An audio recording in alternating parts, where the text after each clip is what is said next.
Me and Lila always carved dozens of jack-o'-lanterns every October, so they'd absolutely saturate our lawn on Halloween night. It was our thing, but looking back onto it, now that I've lost her, I just feel bad for the pumpkins. I always relate to them somehow. The way they were carved up had everything of substance inside of them torn out and left as hollow, rotting shells with forced smiles. Needless to say, I didn't cope with her death well. I didn't want to cope with it. I wanted the world to drown in the black sludge of my grief. I loathed the people that I saw going about their lives, unaware that the world had already ended the moment Lila died. The earth shouldn't keep spinning. Life shouldn't go on. Not without her. Even my relatives bringing me along on a trip to Kauai only made it worse. The most gorgeous place on earth. And it made me sick with hatred. Nothing that beautiful deserved to exist if Lila wasn't ever going to see it. It wasn't fair. I thought I'd never enjoy or care about anything again. Then I discovered media preservation. It started with taking some of Lila's old VHS tapes to a video repair place to fix some issues with the footage before it's digitized. The job fascinated me. In a universe based of entropy, where everything inevitably fades away and is forgotten, restoring something lost is like snatching it from the jaws of death, right?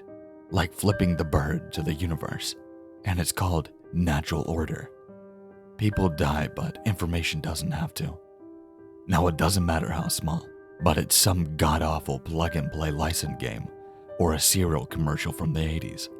It's my mission to recover it, in as high quality as I'm able to, and maybe it's freely available online for as long as possible.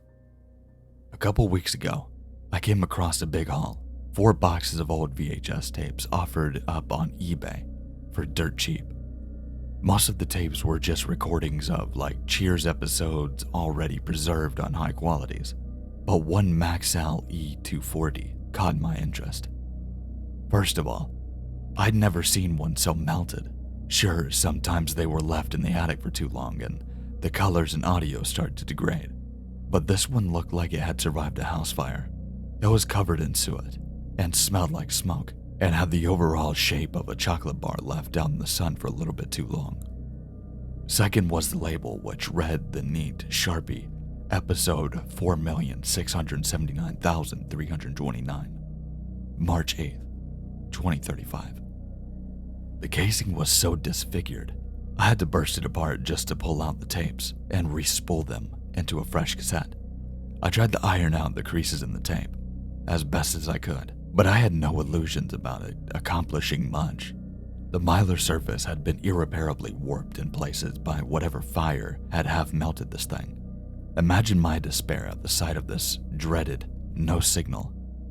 I could clearly see the tape wasn't blank, yet no amount of adjusting this tracking or trying different TVs or VCRs accomplished anything. Just as I was about to give up though, the thing just suddenly started playing properly at the exact instant of 3:00 a.m., as if it had only now decided to work. My all-nighter had paid off. I didn't dwell on this fact that this miracle fix had been impossible. If I had any sense, I'd torn that horrid thing out of my VCR and buried it beneath the holy ground. Instead, fool I was, I sat down and watched. At first, the thing seemed unwatchable. The audio was so distorted that the show theme song emerged as low, crackling, staticky wails that made my head throb, and the logo was completely indistinguishable through the flickering and the interference. But then a figure appeared and cleared away the static, like Moses parting the Red Sea. It was the sight of the show's host that hooked me. He was just perfect. Perfect in every way. Infinitely handsome and likable and charismatic, and he always said the exact perfect thing. The only issue is, I don't remember a single thing about him now, in the same way you can't remember a dream that seems so clear to you while you were experiencing it. He just appears in my memory as this abstract blur in a sharp suit. Yet at the same time, I was awestruck. even before he said a single word. I can't even remember the word he said. It was like he was speaking another language, one I felt as opposed to hear. I'll try and transcribe it as best as I can into words, but know that it was only a pathetic imitation. For another night of laughs, prizes, and fun for the whole family, with your host. I noticed that the audio and the visual distortion seemed to be suddenly intensifying the instant he said his name, rendering it completely illegible. Idiot I was. I figured that it was just a coincidence. Tonight is the night of the celebration, folks, because thanks to the support of these loyal viewers like you, we have just been approved for, get this, 200,000 more seasons. The live studio audience went wild in applause. I put that in scare quotes because, as far as I could tell, besides the host, the studio seemed completely empty, as if he was standing on a plain white stage that extended outwards into an infinite darkness on all sides. For those of you joining us, the game here is simple. He explained that this was some sort of trivia show. Every time a guest got an answer wrong, it brought them a little closer to some sort of unspecified punishment. And if they got it right, he smirked. Well, they get a delay of the inevitable. I wondered what he meant by inevitable. I didn't have to wonder long. The host gestured to the curtain that hadn't been there moments ago, which raised to reveal a middle-aged man. You know the type. Bushy mustache, gray hair, round-rimmed glasses. Kind of guy that you'd have do your plumbing. He couldn't look any more out of place stood up and restrained in that. What the hell is that? I recognized that metal coffin-looking thing from a medieval torture museum I went to once. The Iron Maiden. The lid hung open. Countless long, needle-like blades poking inwards threatened to poke a million new holes into him if it was shut. His situation was not lost on him. Wow. Where am I? What the hell is this? Oh, lucky guess. The host joked, more canned laughter. I know you always loved watching those trivia shows, Malcolm. Weren't you always sitting there, grinding your teeth, seething that it wasn't fair? That you should be one of those up on the stage, winning big? The man paused. Even he seemed mesmerized by the unreal perfection of the host. This is a game show? All you have to do is answer a few questions. Think you can handle that, Malcolm? He pulled out a cue card without waiting for an answer. And our first question. What were you doing the night of February 18th, 1998? The man seemed baffled. Just sat on my couch watching the NFL, I think. I'm not sure. I'm supposed to remember. He let out a startling squeal as the horrid buzzer sounded. On cue, the lid slid a third of the way closed, making him flinch. Ooh, I'm afraid that's the wrong answer, Frank. But you know what? I'll give you one more chance. What were you, following a girl home? The man cried out. From the bar. There, are you happy? Correct. The canned audience began cheering. Such honesty. Now, one second question. Just what were you carrying while you followed her? He hesitated for a little too long, and then the buzzer sounded again. The lid slid so near the closing that its blades began poking uncomfortably against his skin. He tried to press himself against the back of the maiden, as well as his restraints would allow. Jesus! A knife, okay? A knife. Aw, if you only had said that a second earlier. Another question. Our third question. Why, Malcolm? Why did you do it? That set Malcolm off. He started thrashing, clawing, and screaming. Let me out of this thing, you maniac! You can't do this to me! Do you know who I am? Is this some sort of sick joke? My lawyers will have your head for this. You... And then the buzzer went off. All of a sudden, the lid slammed shut full force, and the man was utterly silenced, save for an unnatural drawn-out wheeze. Another wrong answer, Malcolm. I'm afraid I was looking for, because if I can't have her, no one can. I admitted I laughed, out of the shock more of anything. How was this allowed on TV? I took it as some sort of dark comedy show, and it was kind of satisfying to see these freaky characters get their competence. Still though, there was something unnerving to me, seeing that man's eyes through the openings of that maiden. Wide and red and terrified. They just looked a little too real. But the maiden disappeared as quickly as it came, before I could even dwell on it too much. Oh, envy. Definitely one of my favorite scents. More laughter. Stay tuned, folks. We've still got a night of fun and games in store, just for you. But first, how's about we hear a word from our sponsor? Cut to the corporate logo, which I again couldn't recognize. This segment was made possible by the Viewer Health, which has recently been announced a brilliant new initiative to protect our citizens from skin cancer by removing their skin completely. A camera cut to a massive industrial building, a solid concrete cube around 50 meters in width and height. Its surface bore a crane's symbols etched using carvings of wailing, tormented faces. The host would occasionally be rendered inaudible by a deafening, metallic scraping from within, though he didn't seem to notice. The only protrusion from the building's cubic shape was a single smokestack, belching a scarlet red smoke into the atmosphere. A queue of gaunt figures waiting at the entrance, herded and coerced by the grim overseers, and there were no words to describe the procession of scarlet ghouls limping out of this building on the other end. Owing to the non-linearity of time, the brand new grand skin peeling machine has spontaneously appeared several years before construction deadlines, and indeed, before it was even conceived of by anyone in our timeline. People have rushed all the way from Melbourne just to try this miracle of technology out on the opening day. And so far, the reviews have been stellar. He shoved his microphone in the face of the shambling thing that could only scarcely be called a human. Tatters of flesh clung to its exposed musculature, blowing in the wind. Its eyes were the only hint of color in the red sea of blood, and they were wide, white, and terrified. The thing screamed and wailed for as long as it could, before the last tendons connecting to its jaw snapped, and it was now left to choke and gurgle. An amazing wail. The result speaks for themselves, folks.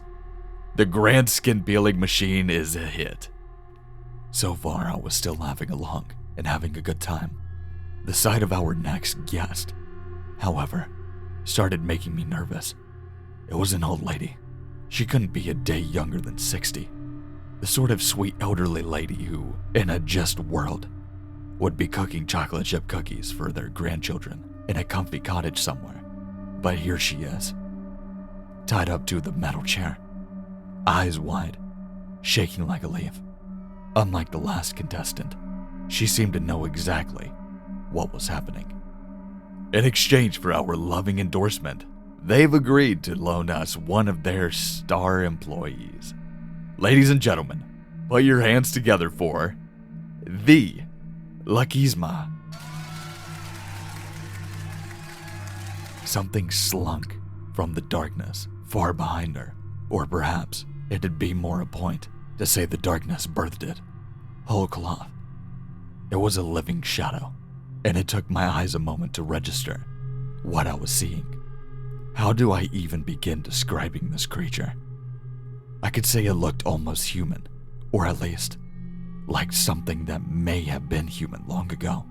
Or I could start with its skin, which was all black, shiny as latex, seemingly smooth on first glance. But if you look closer, you'd realize that it was covered in a million reptilian scales, almost like a shark.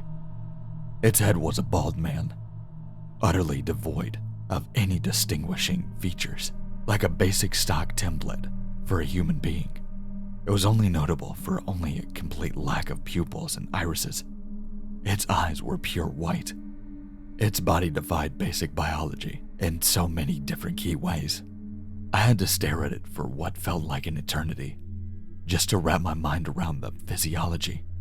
It was at least 5 or 6 meters long, by my estimate, composed of multiple human torsos stacked on top of each other in segments of like a centipede, each melding with the ones around it at the waist and shoulders. Each torso sported a pair of short, stubby arms that propelled it with a terrifying grace. It ended with a pair of human legs, perpetually bent on their knees beneath a tail was poking free from its body. The old lass could clearly hear it and kept futilely trying to turn her head just to get enough of a peek at what stood behind her. I mouthed uselessly, You don't want to see that." "Glad you could join us again, Miss Weathersby. Judging by our ratings last week, you seem to be one of the fan favorites." Her voice was so soft, I could barely hear it below the static. "Oh God, please. Why won't you people just let me go? I've told you. I've never done anything. Never hurt anybody. There must be some sort of..." He waved a hand over her, and it seemed to forcibly snap her mouth shut. "Please, Miss Weathersby, save your breath for other questions." Another cue card. "Your first question, my friend. Where did you and your husband buy your first home?" She had to think about it for a long time. Eventually, she cried out, "Alabama. Tuscaloosa, Alabama." Ding, ding, ding. Why, you're already doing better than our first contestant. Next question. What breed of dog was your childhood pet? She had a pained look on her face at first thought. Eventually, a timer started ticking down. It wasn't visible, so it wasn't clear how much time she had exactly, but the sound it made got more shrill and high-pitched every second. "Miss Weathersby, need I remind you that we have a time limit on this show?" A tear ran down her cheek. I keep telling you people, I don't know. I have dementia. I can't remember. Please." The buzzer again. "I'm afraid that was the wrong answer, Lakizma." The old lady shuddered at the sounds of 100 different feet crawling a little closer to her. "Now for your first grandchild. What did he look like? What color were his eyes? His hair?" She was crying harder now, like it hurt her that she couldn't even remember something too dear to her. "I told you, I can't remember. Why are you doing this to me?" "If you don't remember them, why would they remember you?" The host mocked as the buzzer sounded, and the beast drew a little closer. "Really?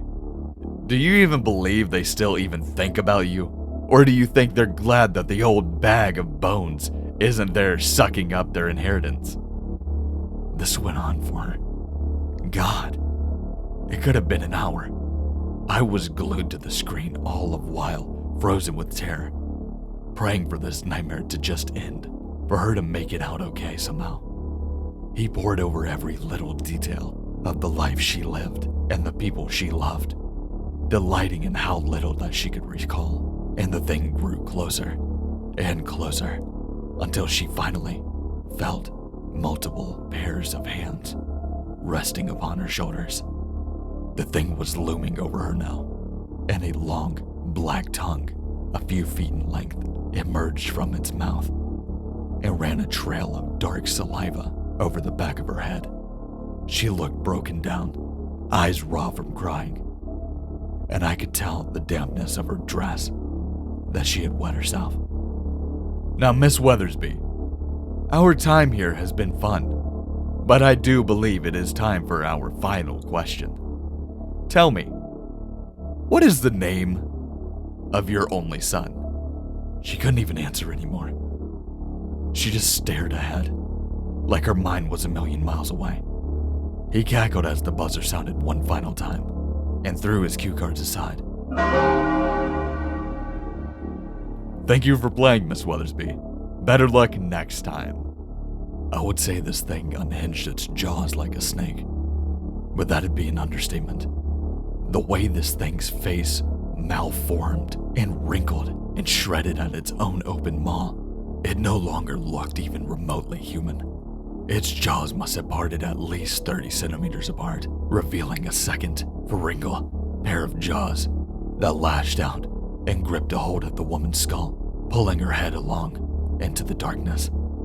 I could hear bones crunching and snapping as its throat constricted down on her body, peristaltic muscles compacting her into a meat slurry, bit by bit. Yet, she just wouldn't die. Even as her skull and upper body were already crushed and compacted, organs and muscles pressed into mulch, she was still kicking our legs, twitching her fingers, letting out gurgling that must have been some attempt of screaming. She was squirming even as the beast snapped its jaw shut around the last of her, condemning her to whatever torments awaited her inside this creature. And all the whilst, the horrible laughter. "Don't worry, folks. She'll be back next week. And the next. And the next."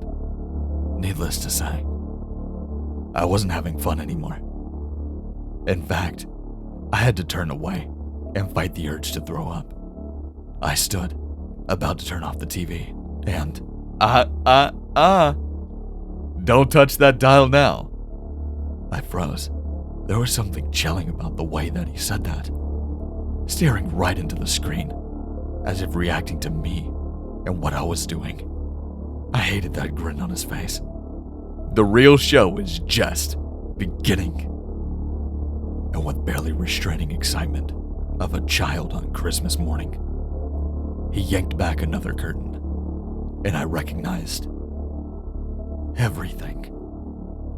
I recognized the crappy bootleg knockoff Always Sunny in Philadelphia jacket that was so gaudy and terrible, it instantly became her favorite thing in her wardrobe. I recognized those subtle hints of slight acne she disguised as fake freckles. I recognized the way that her eyes would remind me of those overcast mornings at the beach, at the Hilton Head, and pointing out all the cannonball jellyfish washed up on the sands. I recognized that tattoo of the name Rocky, how I held her all night long as she cried into my t-shirt after her childhood cat had died. It was Lila. I shuddered, gasped, fell from my seat as if I'd been punched in the stomach and the air had been knocked out of me. I couldn't breathe. This couldn't be real. I was dreaming right now. I must be. I just had to wake up. But I couldn't wake up. Nothing I could do dispelled the sight of her curled up in that thing. The bronze statue of a bull, horns jutting on either side of the head, that roared silently up at the heavens, all while the love of my life was locked in a hollowed-out belly, visible only through the pane of glass. I could hear her cry out in shock at where she had found herself, and every whimper felt like it drove a knife through my chest. Though soaked in the moment, it was ecstasy to him, the suffering of it all. He stared dead into the camera like he was looking right at me as she called. "What is this? Where am I?" "Why, I have good news, my dear Lila. You're exactly where every American dreams of being. You're on TV." He pointed to the camera. "And we have a special guest in the audience tonight. Your very own beloved Jackson." I shuddered, hearing my own name ooze from his fetid lips. His facade of perfection was slipping, and there was something so profoundly ugly beneath it. Her eyes snapped at the camera, confused, despairing. "Jackson? Baby? What's happening? What is this?" "I don't know," I thought, gripping to the sides of the TV as hard as my knuckles could turn white. "But I'm going to get you out of there, baby. I'm going to find whoever did this, and I'm going to bury them all so far beneath that studio they're in. They'll never. I'm afraid Jackson hasn't joined us quite yet, my dear. But if you truly love him, surely you'll give him a good show to remember, won't you? He taunted her. All I want, after all, is to ask you a few questions. In fact, I'll offer you a special deal. Get even a single answer right, and I'll let you go free. But get one wrong and, well... On cue, a fire was lit beneath her. Small smoldering, for now, but she whimpered as she noticed the heat. We both realized, in that instant, what this was. By now, I was screaming things I can't repeat here, and slamming my hands against the TV screen, as if I could reach through and save her. She bit her lip, not like she had any room to argue. The host grinned and readied a cue card. Your first question, where are you, Lila? I don't know. How am I supposed to know? You know exactly where you are. He smirked at her. Here's a free hint. What's the last thing you remember before you woke up here? She thought about it and choked back a sob, visibly shaking as the realization slowly settled in. But why? The horrible wail of the buzzer cut her off. Oh, too bad. I'm afraid you've run out of time. Seemingly as if on its own, the fire doubled in size. Sparks licked the belly of the bronze bull and began to ever so slowly heat the surface. She pawed around in the tight confines, searching for any reprieve from the scalding heat all around her as the metal grew hot, like it had been left out in the sun on a summer's day. Please, oh God, let me out of this thing. It hurts. The host seemed to breathe in her pain, as if stealing a moment's indulgence. Now that there is no doubt about where you are, my dear, let us proceed to the second question. He switched to his next card. Did you believe in God in the end? Of course! She pled her case, as if she was being tried for court. My entire life. Every day I gave to the poor, helped the sick, did whatever I could in honor of... I'm afraid you misunderstood my question. I asked, did you believe him in the end? The very moment your pitiful little life was snuffed out. I always believed. I'd never forsake him. Yes, I know. You lived a good and holy life, didn't you? He cackled. But what of the very end? You and your little husband were so excited to deliver your first little baby boy. But oh, tragedy. It all went wrong, didn't it? Your precious little boy didn't make it through childbirth, and you followed closely behind. That whole business with the botched pregnancy, it was... what do you call it? Ah, yes. A test of faith. And I'm afraid you failed. In your final moments, you watched the light fade from your child's eyes, and you assumed, wisely, in my humble opinion, that no kind and loving God would allow something like that to happen. He laughed. Funny how after a lifetime of dutiful service, all it takes is one little mistake at the end to bring you here, to us. I'd never seen such depth of despair in someone's eyes, such emptiness, like with every word he'd been scooping out another piece of her until she was hollow. And then that buzzer roared again, more shrill than ever. And I could barely see her little window through the smoke and flames. The belly of the bull was turning orange in places, and I could hear her flesh starting to sizzle, like meat on a grill. There are no words for the noises that she made. No words at all. And our last, final question. he continued. What were your last words to your poor beloved Jackson? I love you, I caught out the answer. Bloody fingertips stained the TV screen from me slamming my hands against it as I screamed the answer over and over. I love you, I love you, I love you. At some point, I forgot that there was ever a question. I was just screaming at it, at her, as if hoping that she could hear it, that it could bring her some type of comfort in that place. The buzzer sounded again. I couldn't bring myself to look. All I could hear was roaring of the bull and the steam rising from its broad nostrils. The curtain fell. Silence drowned out the sound. The host dropped all pretense that he hadn't been speaking directly to me. Now, Jackson, you just might be one of my favorite audience members the show has ever had. I know this must have been hard for you, but if you'll just stay tuned, I have one more show I know you're certainly gonna love. I didn't bother to touch the remote.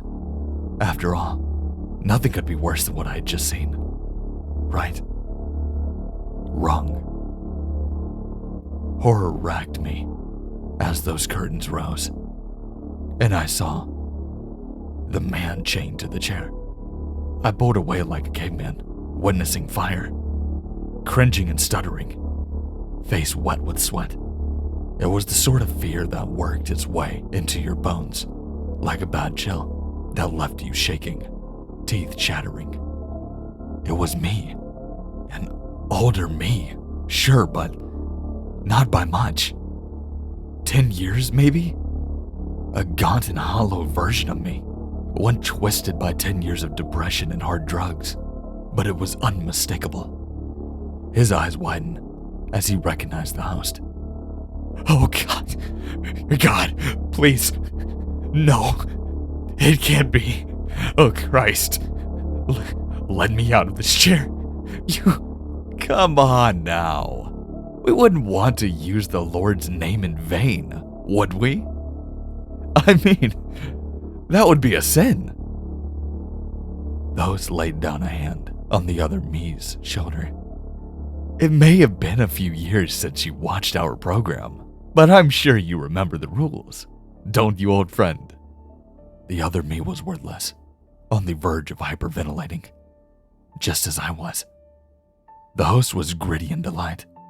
Now, our first and only question is one I'm sure our viewers will be very interested in.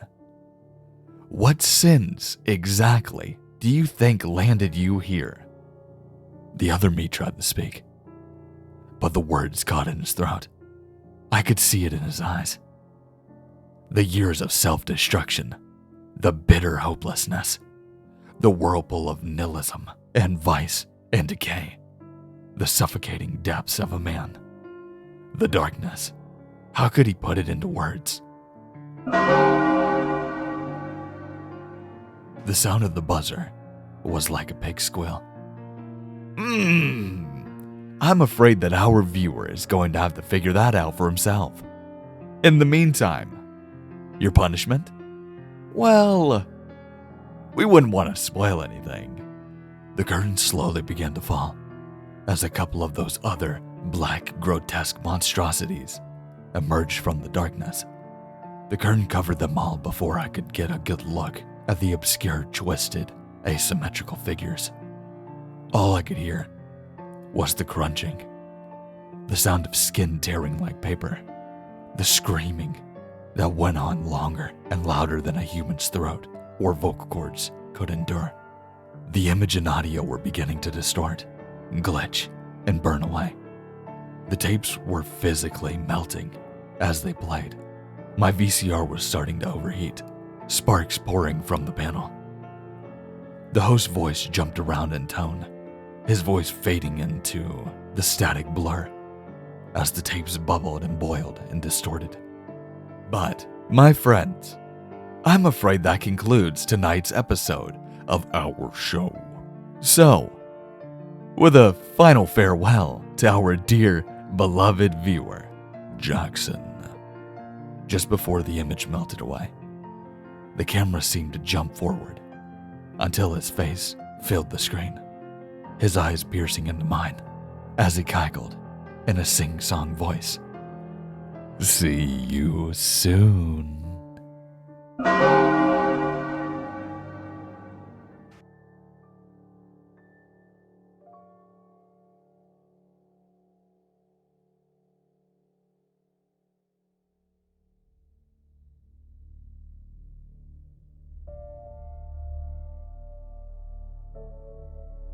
Hey everyone, I decided that instead of posting like a 6-minute video, to just go ahead and make the entire story into one video. So now you have all the parts for this story all together in one. So, I know it also has been a while since you guys have heard part 1 and part 2, but now this way you guys can listen to the story from start to end. I want to say a massive thank you to the the author of this, and they have offered for me to use a couple more of their stories for more series. So even though this is the end of this series, I've got another one to replace it. But if you liked what you heard, make sure to like, comment, and if you're new to this channel, make sure to subscribe. I've got a lot of content, a lot more coming eventually. As you guys have seen my current upload schedule, it's pretty bad. You gotta love somebody closing the door. But yeah, you guys know how my schedule's been, but hopefully I can finally get back to it. I apologize, and yeah. But with that being said, make sure to check out the links in the description as well, like Twitter, Instagram, everything like that, including my Gmail if you would like to submit a story. But yeah, with that being said, stay safe, stay scary, and I'll see you in the next one.